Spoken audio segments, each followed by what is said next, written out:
Honorable Prime Minister Ji to reply the discussion.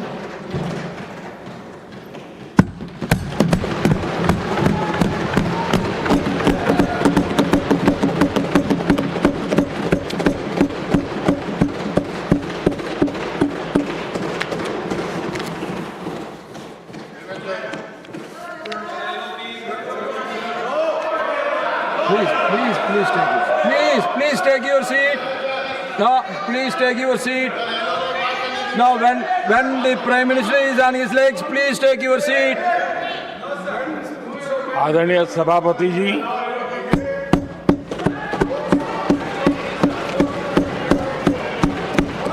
राष्ट्रपति जी के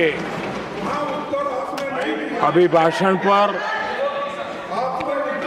आभार व्यक्त करने के लिए This is not correct. Please take your seat. This is not correct. Please take your seat. No. Please take your seat. आप बैठिए please. आप बैठिए please. Prime minister is on his legs. Please आप बैठिए. प्लीज आप बैठिए.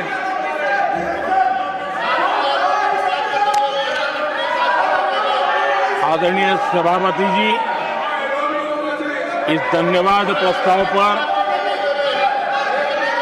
समर्थन के लिए इस सदन में अपनी भावनाओं को व्यक्त करना मैं अपना सौभाग्य मानता हूं। आदरणीय सभापति जी, विकसित भारत की यात्रा में बीते वर्ष देश के तेज प्रगति से विकास के वर्ष रहे हैं। Nothing will go on record except Prime Minister's जीवन speech. के हर क्षेत्र में, समाज के हर वर्ग को उनके जीवन में परिवर्तन का एक कालखंड रहा है। एक सही दिशा में तेज गति से देश आगे बढ़ रहा है। आदरणीय राष्ट्रपति जी ने बहुत ही बढ़िया तरीके से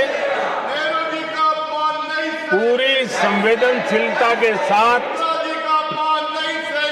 उन्होंने This is not correct. इस You विषय please को sit your seat. हम please. सबके सामने प्रस्तुत किया है। आदरणीय सभापति जी, मेरी एक प्रार्थना है, आदरणीय खड़गे जी की उम्र देखते हुए वो बैठ करके भी नारे बोल सकते हैं तो अच्छा होगा, ताकि उनको कष्ट न हो। पीछे नौजवान बहुत लोग हैं, तो खड़गे जी को No. आप बैठते बैठते भी When you are speaking, they are listening. You are नारे listening. बोलने की अनुमति दे दीजिए।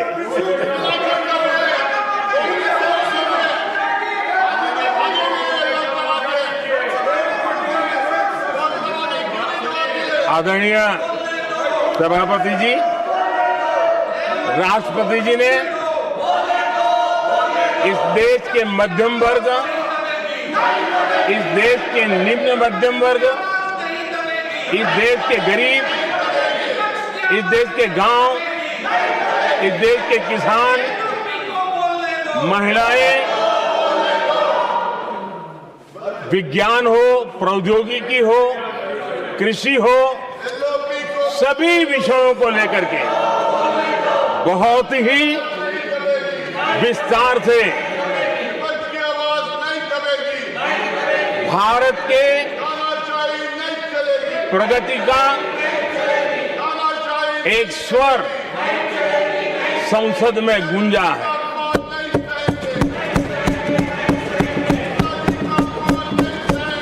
देश के नौजवान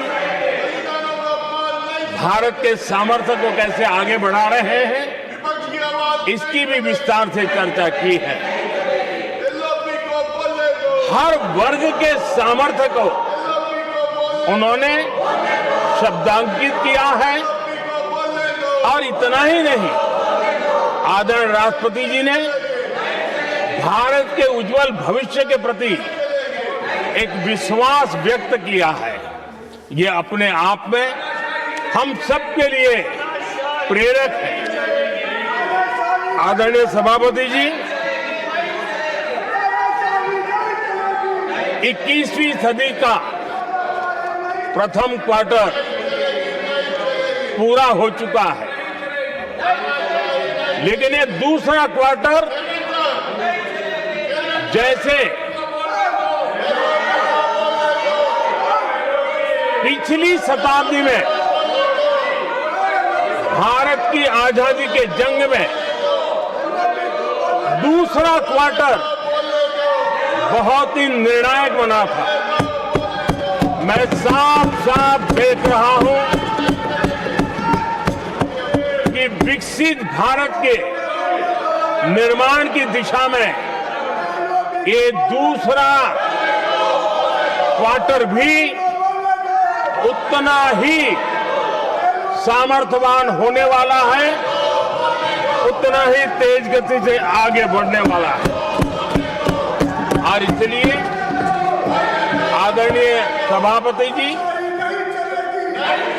राष्ट्र का हर व्यक्ति ये महसूस कर रहा है कि एक अहम पड़ाव पर हम पहुंच चुके हैं। अब न हमें रुकना है, न हमें पीछे मुड़ करके देखना है। I will not go against what you are doing. आगे ही आगे देखना Please, my है, dear, I am not going to let गति you से चलना now. है। You please, my dear. और लक्ष्य को प्राप्त करके ही हमें सांस लेनी है। उस दिशा में हम आगे बढ़ रहे हैं। Nothing should go on without except to the Prime Minister's speech.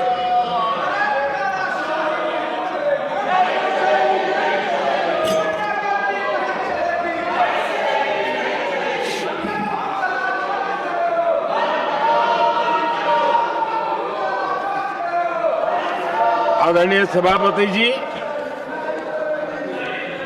वर्तमान में अगर हम देखें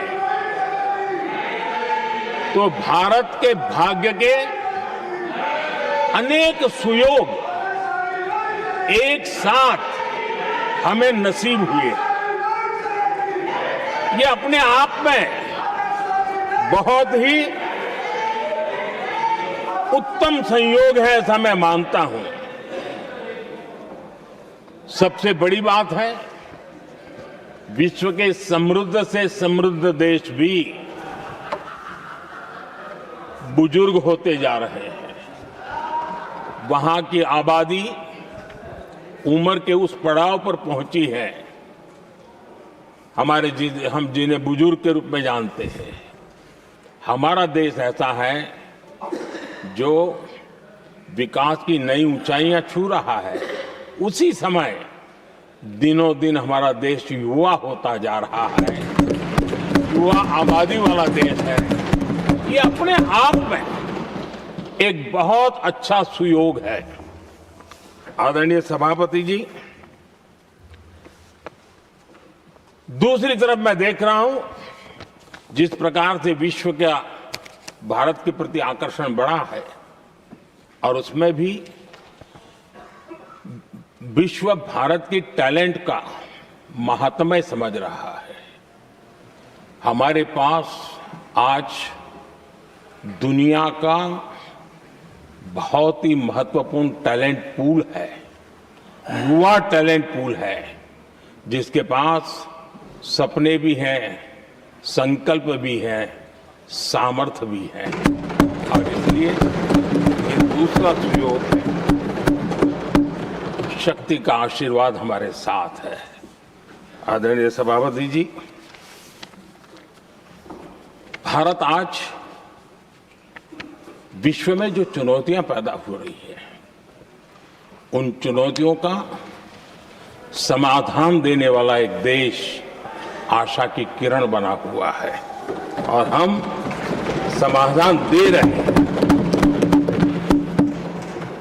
वैसा ही एक महत्वपूर्ण सुयोग है कि आज मेजर इकोनॉमी में भारत का ग्रोथ बहुत हाई है और हाई ग्रोथ और लो इन्फ्लेशन ये बहुत ही यूनिक संयोग है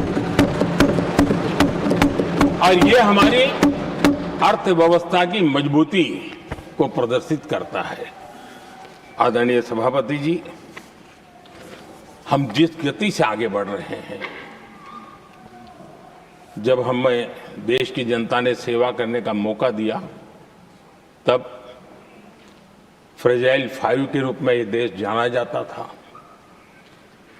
जब हमें अवसर मिला तब देश आजाद हुआ तब हम दुनिया में 6 नंबर की इकोनॉमी थे, लेकिन इन लोगों ने ऐसा एक हाल करके रखा कि 11 पे पहुंचा दिया। आज हम 3 पर जाने की दिशा में तेज गति से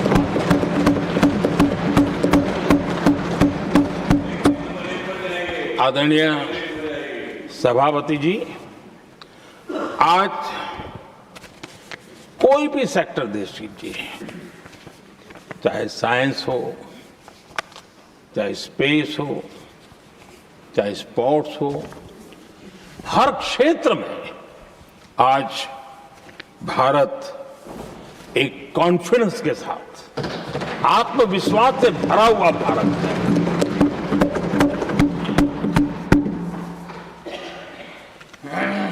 कोविड के बाद विश्व में जो स्थितियां पैदा हुई और ऐसी नई नई चीजें जुड़ती गई, आज दुनिया संभल नहीं पा रही है। ऐसे में साफ साफ नजर आ रहा है कि दुनिया एक नए ग्लोबल ऑर्डर की तरफ, नए वर्ल्ड ऑर्डर की तरफ आगे बढ़ रहा है। सेकेंड वर्ल्ड वॉर के बाद एक वर्ल्ड ऑर्डर बना था, अब एक नए वर्ल्ड ऑर्डर की तरफ विश्व बहुत तेजी से आगे बढ़ रहा है। और सबसे बड़ी खुशी की बात है, सारी घटनाओं का और राजनीतिक तरीके से निष्पक्ष भाव से विश्लेषण करेंगे तो झुकाव भारत की तरफ है।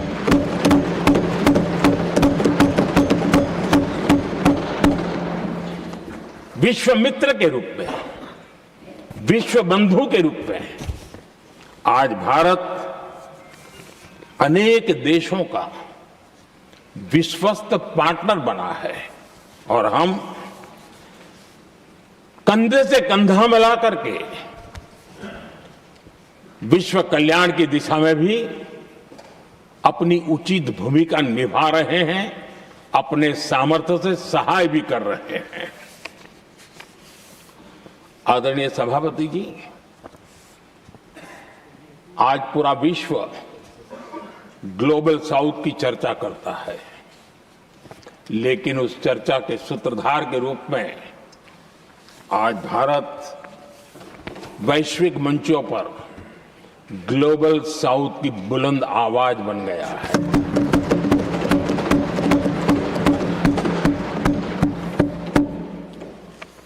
अनेक देशों के साथ आज Bharat future ready trade deals कर रहा है।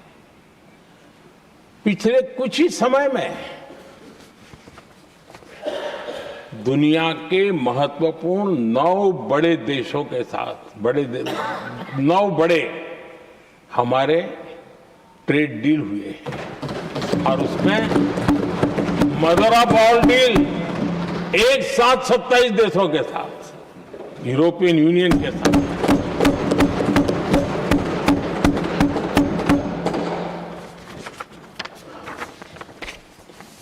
जो लोग थक गए,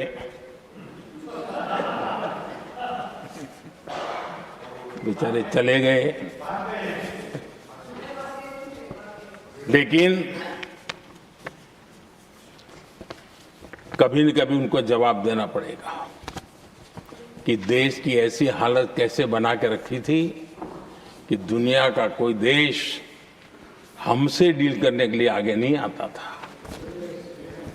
आपने कोशिश की होगी, पीछे पीछे पीछे बहुत चक्कर लगाए होंगे, लेकिन किसी ने आपकी तरफ देखा भी नहीं होगा। क्या स्थिति ऐसे पैदा की? दुनिया के देश ऐसे ही भारत के साथ डील नहीं कर रहे हैं। आदरणीय सभापति जी, इसके पीछे सबसे बड़ी बात डेवलप कंट्रीज एक डेवलपिंग कंट्री के साथ डील करता है ना, वो अपने आप में भी अर्थ जगत के लिए एक बहुत बड़ा डील और मेरे लिए नई बात नहीं है। जब मुझे गुजरात में सेवा करने का अवसर मिला था तो मैं एक वाइब्रेंट गुजरात समिट करता था और मेरे लिए गर्व की बात थी कि एक स्टेट, हिंदुस्तान का एक स्टेट, मेरी इस वाइब्रेंट समिट के partner country, develop country Japan हुआ करता था। एक राज्य ने सामर्थ्य दिखाया था, आज मेरा देश है सामर्थ्य दिखा रहा है। ये तब होता है जब आपके पास आर्थिक सामर्थ्य हो, आपके पास आपके नागरिकों के अंदर, देशवासियों में एक ऊर्जा हो और खास करके मैन्युफैक्चरिंग के लिए एक मजबूत इकोसिस्टम हो, तब जाकर के विश्व आपके साथ डील करने के लिए आगे आता है। वोट बैंक की राजनीति में डूबे हुए लोगों ने कभी भी देश के ऐसे अनेक पहलुओं पर मजबूती देनी चाहिए, ये कभी उनकी प्राथमिकता नहीं रही और उसी का परिणाम है। और जहां तक कांग्रेस पार्टी का सवाल है, मैं साफ साफ कहना चाहता हूं और मेरे शब्दों पे भरोसा नहीं तो मैं देश को, लोगों को कहूं कुछ मत करो, सिर्फ लाल किले से कांग्रेस के प्रधानमंत्रियों के जो भाषण है, सिर्फ उन भाषणों का एनालिसिस कर लो, आपको साफ साफ लगेगा कि न उनके पास कोई सोच थी, न उनके पास कोई विजन था और न ही कोई इच्छा शक्ति थी। और इसका परिणाम है कि देश को इतना भुगतना पड़ा। आदरणीय सभापति जी, मैं कोटि कोटि देशवासियों का आभारी हूं। उन्होंने सेवा करने का अवसर दिया। हमारी काफी शक्ति उनकी गलतियों को ठीक करने में जा रही है। दुनिया के मन में जो उनके समय की छवि है, उस छवि को धोने में मेरी ताकत लगती है। ऐसा बर्बाद करके रखा हुआ था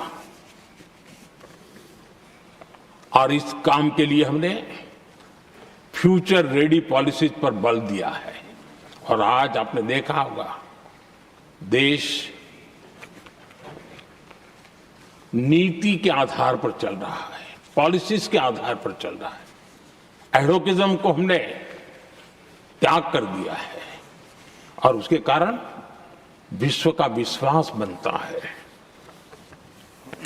हमने रिफॉर्म, परफॉर्म, ट्रांसफॉर्म के मंत्र को लेकर के आगे बढ़े और आज स्थिति ऐसी है कि देश रिफॉर्म एक्सप्रेस पर सवार हो चुका है।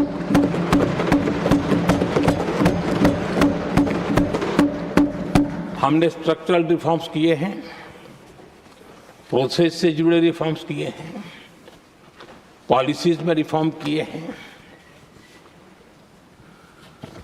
हमारा मैन्युफैक्चरिंग सेक्टर, हमारे उद्यमी ये सशक्त हो, भारत की हर चीज का वैल्यू एडिशन हो, उस दिशा में हमने प्रयास किया है। और मैं आज विश्वास के साथ कह सकता हूं, आज भारत विश्व के साथ स्पर्धा करने के लिए पूरी तरह तैयार है।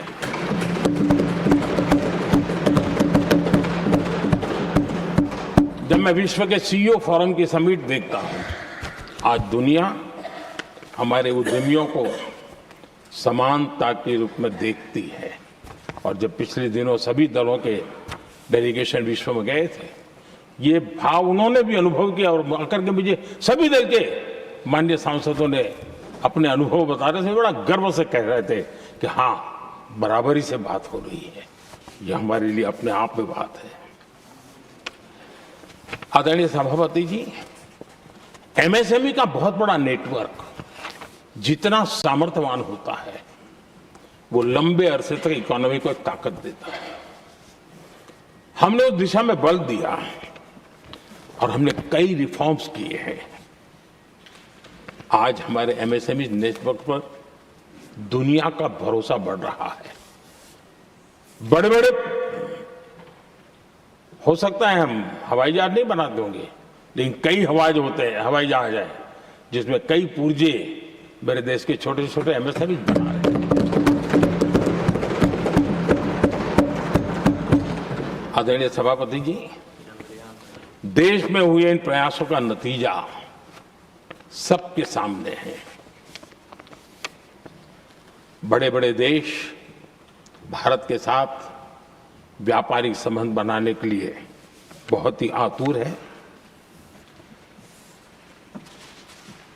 यूरोपीय संघ का ट्रेड डील हो, अमेरिका के साथ अभी हुआ जो ट्रेड डील हो, और कल हमारे पीयूष जी ने सदन में विस्तृत जानकारी भी दी है।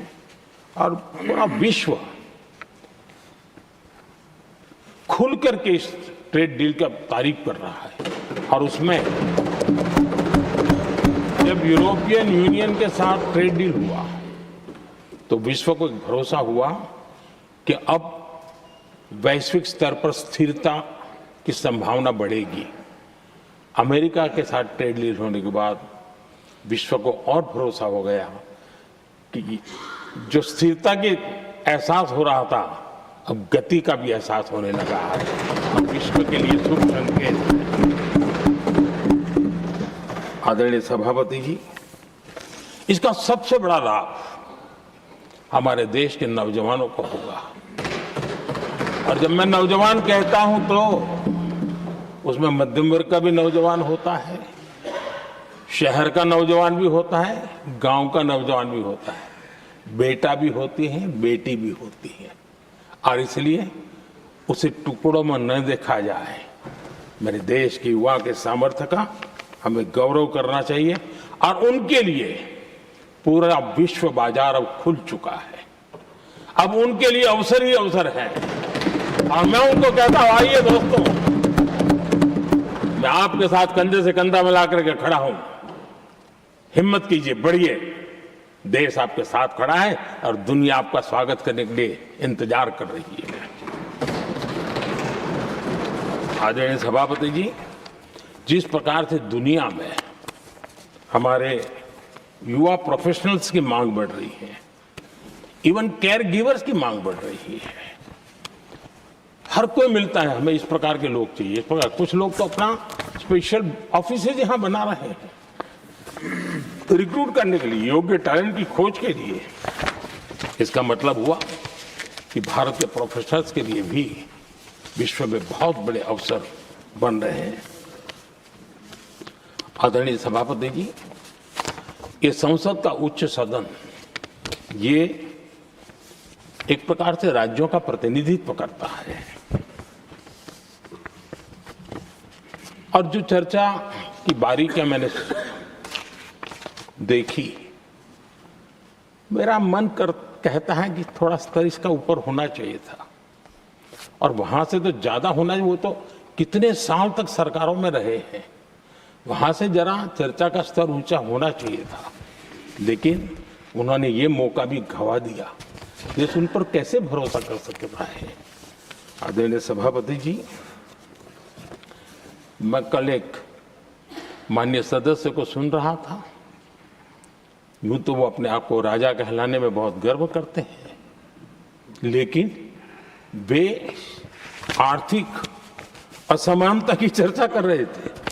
बताइए, जो खुद को राजा माने और वो आर्थिक असमानता बात करे तो आपको लगता है कि क्या यही देखने के बाकी रह गए थे क्या? आदरणीय सभापति जी, हमारे टीएमसी के साथियों ने काफी कुछ कहा। जरा खुद तो अपने गरेबा में देखें। निर्मम सरकार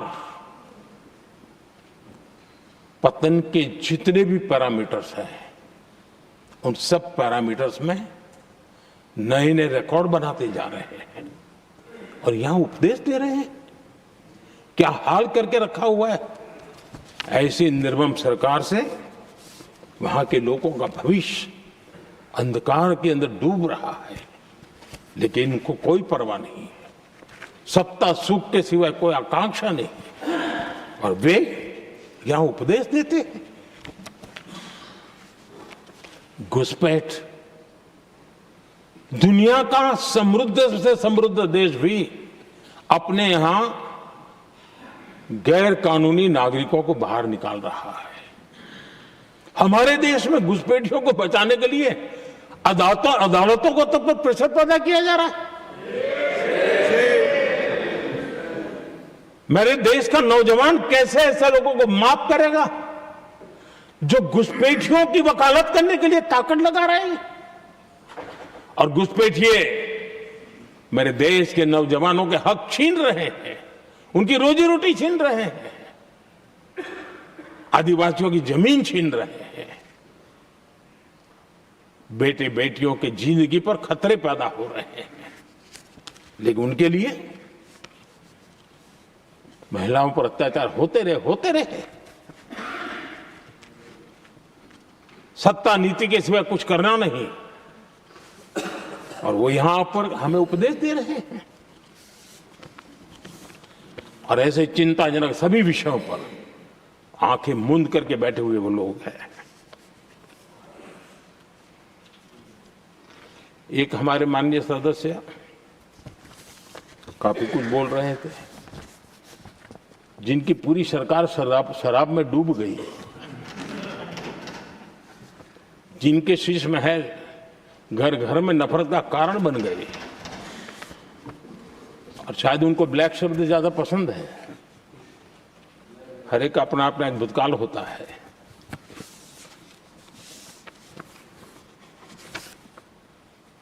पता नहीं ब्लैक के साथ उनका क्या पुराना रिश्ता है। आदरणीय सभापति जी,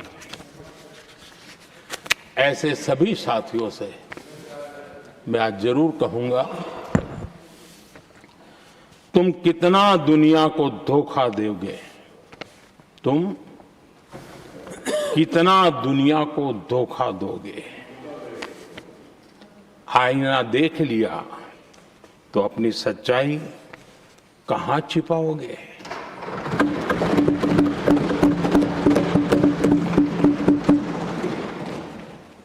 कांग्रेस हो, टीएमसी हो, डीएमके हो, लेफ्ट हो, ये दशकों से केंद्र में सत्ता में रहे हैं, सत्ता के भागीदार रहे हैं।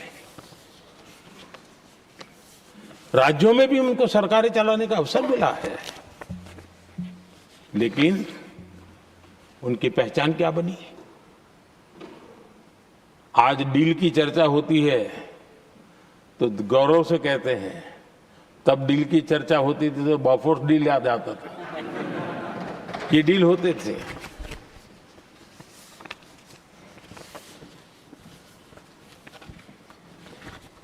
उन्होंने सिर्फ जेब भरने का काम किया। नागरिकों के जीवन में बदलाव आना ये उनकी प्राथमिकता नहीं थी। आदरणीय सभापति जी, मैं कुछ उदाहरणों के साथ भी बात बताना चाहता हूं क्योंकि यहाँ चर्चा में ये सारे विषय आए हैं और इसलिए मुझे कहना बहुत जरूरी है। अब एक उदाहरण देता हूं मैं बैंकिंग सेक्टर का। बैंकिंग सेक्टर एक प्रकार का अर्थव्यवस्था की ग्रिड होता है। 2014 से पहले फोन बैंकिंग का कालखंड था। नेता के फोन जाते थे और उसके आधार पर करोड़ों रुपया दे दिए जाते थे और गरीबों को तो बैंकों में दुत्कार मिलती थी, नफरत होती थी। देश की 50% से ज्यादा आबादी बैंक के दरवाजे तक नहीं देख पाई थी। कांग्रेस के नेताओं के फोन पर अरबों रुपये लोगों को दे दिए गए और जो ले जाते थे वो अपनी पर्सनल प्रॉपर्टी मान करके पैसे हजम कर जाते थे। यही खेल चलता रहा। कांग्रेस और यूपीए के राज में और आज जो इंडी अलायंस बन करके बैठे हैं उनके राज में बैंकिंग व्यवस्था तबाही के कगार पर खड़ी थी। मैं नया प्रधानमंत्री के पद का दायित्व मुझे मिला, मैं एक देश के मुखिया से मैं मिला, ऐसे ही बात कर रहा था।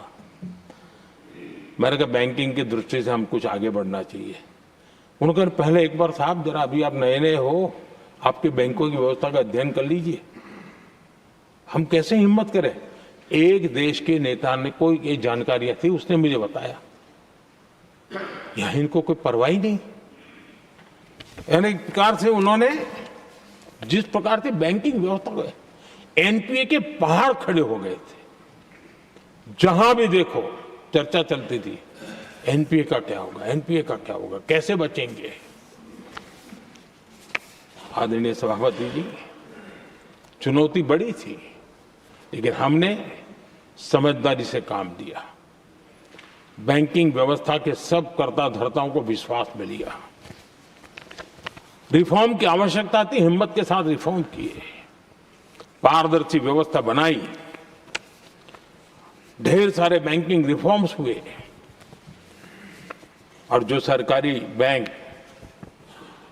दुर्बल हो चुकी थी, ठीक नहीं चल पाती थी, उसको हमने बड़ी बैंक के साथ मर्जर कर दिया। और मुझे याद है किसी एक महाशय बड़े अपने आप को विद्वान मानने वाले ने लिखा था, अगर मोदी सरकार बैंकों में ये कर ले तो हिंदुस्तान का बहुत बड़ा रिफॉर्म हो जाएगा। वो काम मैंने आते ही कर दिए थे। आदरणीय सभापति जी, और इन सारी चीजों का नतीजा हुआ बैंकों में जो बीमारी घर कर गई थी उस बीमारी से बैंकों को मुक्ति मिली। बैंकों का स्वास्थ्य सुधरा, लगातार सुधरा, अभी भी तेजी से आगे दौड़ रहे हैं। और बैंकिंग का जब स्वास्थ्य सुधरा तो लेन देन का कारोबार भी उनका बढ़ा, लोगों को पैसे मिलने लगे, सामान्य व्यक्ति को पैसे मिले। ऐसे ऐसे गरीब लोगों को लोन मिले जिनके लिए कभी बैंक के दरवाजे बंद थे, बेचारा दूर से देख करके उसे जाना पड़ता था। आज मुद्रा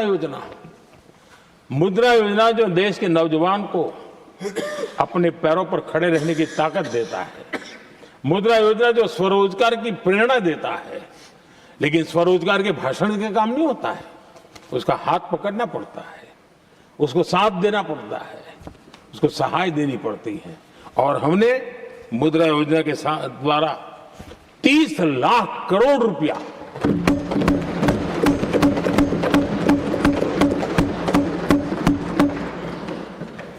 $30 लाख करोड़ रुपए से ज्यादा लोन मुद्रा योजना के माध्यम से और बिना गारंटी देश के नौजवानों के हाथ में दिया और उन्होंने अपने कारोबार को आगे बढ़ाया। और गर्व की बात है उसमें बहुत बड़ी मात्रा में माताएं बहनें भी हकदार बनी, इसकी लाभार्थी बनी।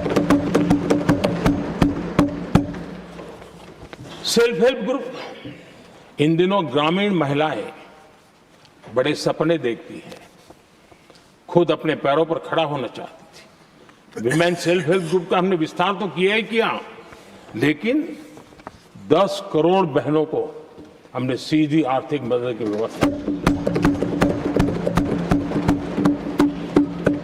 हमारे एमएसएमई सेक्टर को हमने भरपूर लोन दी और मैं आज बड़े संतोष के साथ, बड़ी जिम्मेवारी के साथ इस पवित्र सदन में कहना चाहता हूं, हमने एनपीए जिसके पहाड़ हुआ करते थे 2014 के पहले, आज उसको हमने नीचे निम्न स्तर पर ला करके खड़ा कर दिया। आज एनपीए 1% से भी नीचे है। ये अपने आप में बैंकों के स्वास्थ्य के लिए बहुत उत्तम काम हमने किया। मैं इतना ही नहीं, हमारे बैंकों का प्रॉफिट आज रिकॉर्ड पर है, हाई रिकॉर्ड है उसके। ये अपने आप में देश की अर्थव्यवस्था को ताकत देने के लिए, बैंकिंग व्यवस्था मजबूत होती है तो बाकी अर्थव्यवस्था को भी मजबूती मिलती है। उस काम को कहेगा। आदरणीय सभापति जी, मैं एक और उदाहरण देना चाहता हूं। हमारे पीएसयूज, आमतौर पर पीएसयूज के संबंध में मान्यता बन चुकी थी, वो बनते ही हैं बीमार होने के लिए, वो बनते ही हैं बर्बाद होने के लिए, वो बनते ही हैं बंद होने के लिए। हमने इस पूरी मानसिकता को हकीकतों के आधार पर बदलने में सफलता प्राप्त की है। और ये लोग पीएसयूज को लेकर के कितनी गलत बातें फैलाते थे। अर्बन नक्सल की तरह ऐसे पीएसयूज के दरवाजे के बाहर मजदूरों की मीटिंग करके भड़काने का पाप करते थे, गुमराह करने का काम करते थे। इन्होंने LIC, state bank of India और भी HAL, ऐसे हर एक को बड़ा भला बुरा और इतना भद्दे तरीके से, जब उनकी सरकार थी तब तो ये इन चीजों को संभाल नहीं पाते थे, उसको कुछ कर भी नहीं पाते थे। आदरणीय सभापति जी, हमने इसमें भी हिम्मत दिखाई। हमने पीएसयूज के संबंध में भी रिफॉर्म्स किए, रिफॉर्म्स की एक लगातार परंपरा चलाई। आज LIC बेस्ट तरीके से उसने पूरे कार्यकाल में अपना LIC का जन्म हुआ तब तक उत्तम से उत्तम परफॉर्मेंस का कालखंड उसका गुजर रहा है। जिन पीएसयूज को कांग्रेस के नेता ताले लगवाने की कगार पर पहुंच चुका था और उसी पर अपनी राजनीतिक रोटी सेकने का प्रयास भी किया गया था, आज हमारे पीएसयूज रिकॉर्ड प्रॉफिट पर हैं।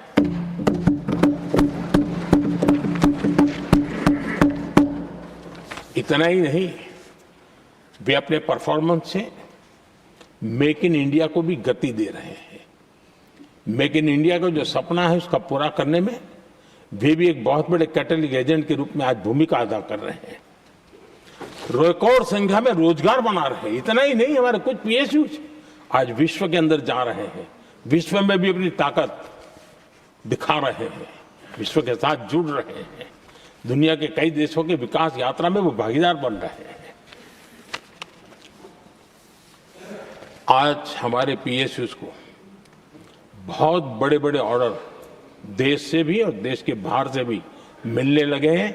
ये अपने आप में मैं जो कहता हूं ना, एक बहुत महत्वपूर्ण पड़ाव पर ये देश 25 साल है, उसका संकेत यहां नजर आता है।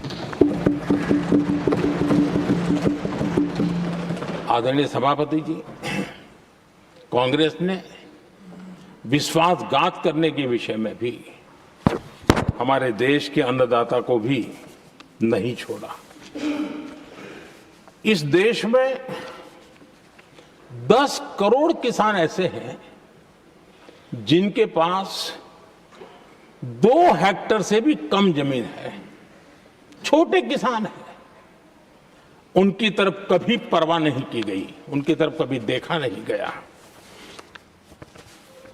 नहीं उनके दिमाग में ये छोटे किसानों का कोई महात्मा था।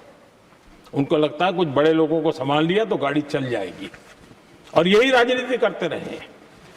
आदरणीय सभापति जी, हमारे दिल में छोटे किसान के प्रति एक दर्द था। हम जमीनी हकीकतों से परिचित थे और उसी के कारण हम पीएम किसान सम्मान निधि योजना लेकर के आए। और आप इतने कम समय में हमारे इन छोटे किसानों के खाते में 4 लाख करोड़ रुपया हमने दिया है। 4 लाख करोड़ रुपए आंकड़ा छोटा नहीं होता है आदरणीय सभापति जी। और उसने हमारे छोटे किसानों को एक नई ताकत दी है, नए सपने देखने का सामर्थ्य दिया है। और मुझे पक्का विश्वास है कि हमारा किसान उस दिशा में जरूर भारत की आशा अपेक्षा के अनुरूप परिणाम देगा।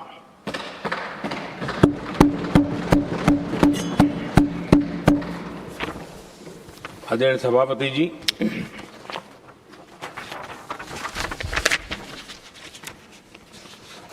यहां कुछ साथियों ने इम्प्लीमेंटेशन के संबंध में शिकायतों का भाषण काफी किए। शायद वो तय करके आए थे कि ऐसा ऐसा बोलना है, तो इसमें तो उनका ऐलान दिखता था, बाकी में तो नहीं दिखता है। आदरणीय सभापति, जब ये इम्प्लीमेंटेशन को लेकर के इतनी बड़ी बड़ी बातें करते हैं, मैं एक जरा किस्सा सुनाता हूं। मैं किसी का भला बुरा कहने के लिए नहीं कर रहा हूं, मैं सिर्फ हकीकतें रख रहा हूं। परेशानी जिनको होगी उनको होगी, लेकिन तथ्य तो तथ्य ही होते हैं। हमारे देश के एक नेता हिमाचल प्रदेश के दौरे पर गए थे और वहां से आने के बाद उन्होंने खुद ने ये घटना कहीं सुनाई, रिकॉर्ड पर उपलब्ध है। उसमें उन्होंने कहा,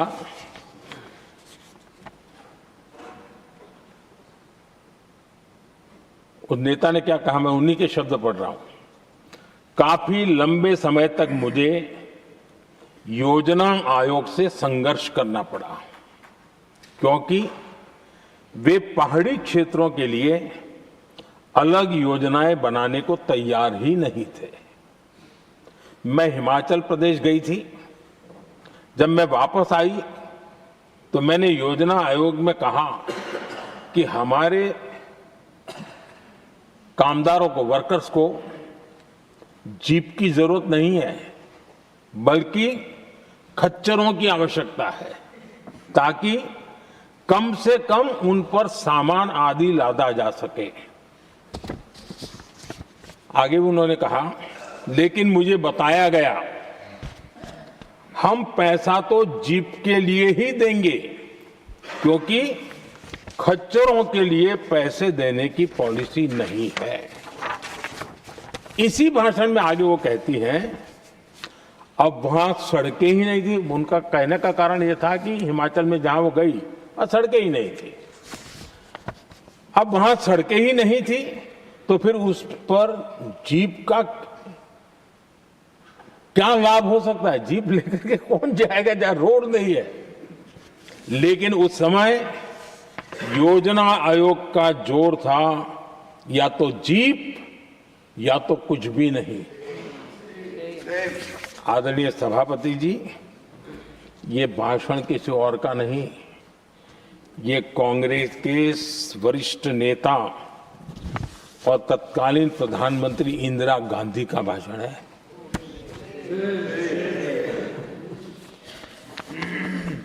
कांग्रेस के लंबे शासनकाल में यही कार्यशैली रही, और जिसको इंदिरा जी खुद जानती भी थी कि ये पाप चल रहा है, लेकिन इस कार्य संस्कृति को सुधारने के लिए उन्होंने कोई कदम नहीं उठाया।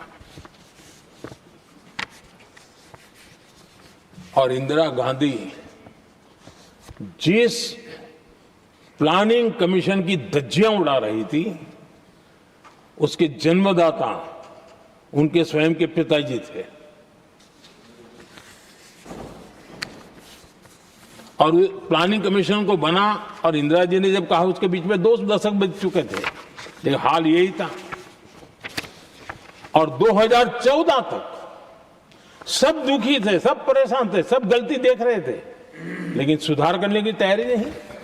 2014 के बाद जब आपने हमें मौका और कांग्रेस ने जिस प्रकार से प्लानिंग कमीशन अटकाना लटकाना भटकाना वाली कार्यशैली बना दी थी, 2014 में जब हमें मौका मिला तो हमने आकर के काम किया, प्लानिंग कमीशन को खत्म कर दिया और नीति आयोग को बनाया। आज नीति आयोग बहुत तेज गति से काम कर रहा है। अब देखिए एस्पिरेशनल डिस्ट्रिक्ट,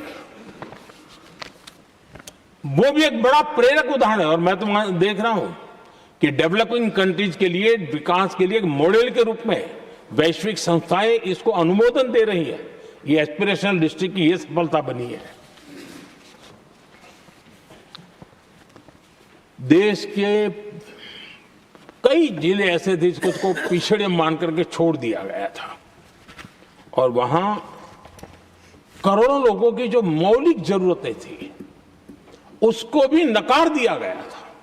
उनको तो ऐसे ही जीने के लिए मजबूर कर दिया गया था और जो पिछड़े इलाके थे वो और पिछड़े होते गए और बर्बादी आती गई। और हालत तो सरकार में ऐसी थी कि जब किसी को पनिशमेंट ट्रांसफर करनी होती थी, पनिशमेंट पोस्टिंग देना होता तो ऐसे ही जिलों में भेजा जाता था ताकि और खराब करे वो। ये हाल बन गया था, ये वर्क कल्चर बन गया था। हमने इस स्थिति को बदला। सबसे पहला आग्रह है, यंग होनहार अफसरों को लगाया जाएगा और पूरा 3 साल का मौका उसको दिया जाए काम करने का। एक के बाद हम एक निर्णय किए और आज देखिए किसी समय छत्तीसगढ़ का हमारा बस्तर एस्पिरेशनल डिस्ट्रिक्ट में था। आज वो बस्तर पूरे देश में बस्तर ओलंपिक के नाम से चर्चा में है।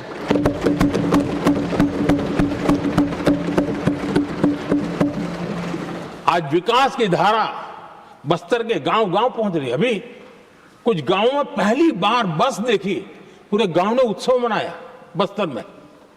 ये परिस्थितियां छोड़ करके गए हुए हैं लोग और यहां पर पता नहीं किस प्रकार से देश को कहां ले जाना चाहते हैं लोग। आदरणीय सभापति जी, इंप्लीमेंटेशन क्या होता है, ये एस्पिरेशनल डिस्ट्रिक्ट एक बहुत बड़ा शानदार उदाहरण है। ऐसे तो सैकड़ों उदाहरण हैं लेकिन मैं कहने के लिए इसको उल्लेख कर रहा हूं। कांग्रेस के हमारे साथियों को ये जो बदलाव आ रहा है उसमें इंप्लीमेंटेशन नजर नहीं आ रहा है और उनका तो एक ही वो प्लानिंग कमीशन वाला मॉडल है, जीप और खच्चर वाला मॉडल, यही वो लोग जानते हैं, उससे आगे कुछ नहीं जानते। और ये इंप्लीमेंटेशन कैसे करते हैं? मेरा जन्म नहीं हुआ था उसके पहले सरदार वल्लभ भाई पटेल ने नर्मदा नदी पर बांध बांधने की कल्पना की। विषय तो पक्का हो गया, सरदार साहब नहीं रहे, खैर नेहरू जी ने शिलान्यास किया। अब इंप्लीमेंटेशन देखिए इनको। मेरा जन्म नहीं हुआ था जब इसकी कल्पना की गई थी और प्रधानमंत्री बनने के बाद मैंने उसका उद्घाटन किया, ये हाल है।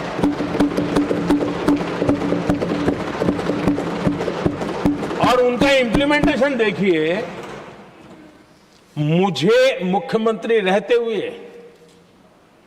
3 दिन अनशन पर बैठना पड़ा था नर्मदा सरदार सरोवर डैम के लिए, मेरे राज्य के किसानों के लिए।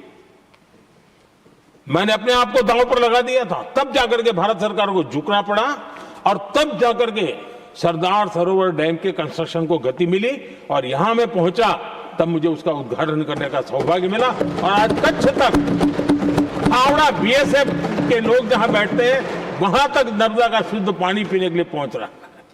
इंप्लीमेंटेशन क्या होता है? और यहां पर इम्प्लीमेंट किसी ने शब्द पकड़ा दिया, हर एक के मुंह से वही निकल रहा था।